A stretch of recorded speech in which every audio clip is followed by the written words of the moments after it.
سلام، عیدتون مبارک. خیلی خوشحالم که امسال این افتخار رو دارم در مجله تصویری ویژه‌نامه عید مجله دانستنی ها این ویدیو رو پر کنم. سال خیلی خوبی براتون آرزو دارم. من عرفان کسرایی هستم. برای مجله تصویری دانستنی ها معرفی یک کتاب رو انتخاب کردم، کتابی که مطالعهش از سالها پیش، شاید در حدود 10-12 سال پیش تاثیر خیلی زیادی در زندگیم داشت و فکر میکنم به همین جهت شاید مطالعهش برای شما هم جالب باشه.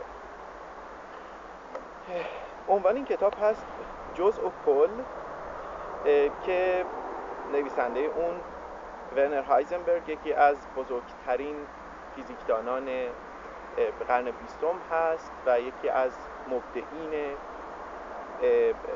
فیزیک کوانتومی و یکی از توسعه دهندگان اون.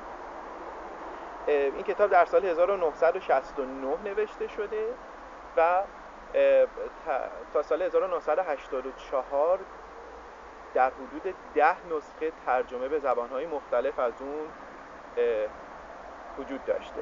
ترجمه فارسی این کتاب از آقای دکتر حسین معصومی همدانی هست. این کتاب در 20 فصل بندی شده و روایت خیلی جذابی هست از سیر تکامل تاریخی فیزیک جدید و دانشمندانی که در توسعه اون نقش داشتند و از اونجایی که به زبان خیلی ساده‌ای نوشته شده، من فکر می‌کنم مطالعه این کتاب رو حتما در لیست کتاب‌هایی که قرار مطالعه کنید بذارید. نسخه اصلی اون رو من خودم همینجا خریدم و بارها مطالعه کردم. من این کتاب رو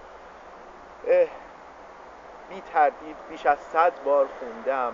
این که میگم 100 صرفا نمیخوام بگم که من خیلی زیاد این کتاب رو خوندم، واقعا بیش از 100 بار من این کتاب رو خوندم. بگذاریم. براتون سال خیلی خوبی آرزو دارم، همراه با شادی و سلامتی. باز هم سال نو رو خدمتتون تبریک میگم. خدا نگهدار.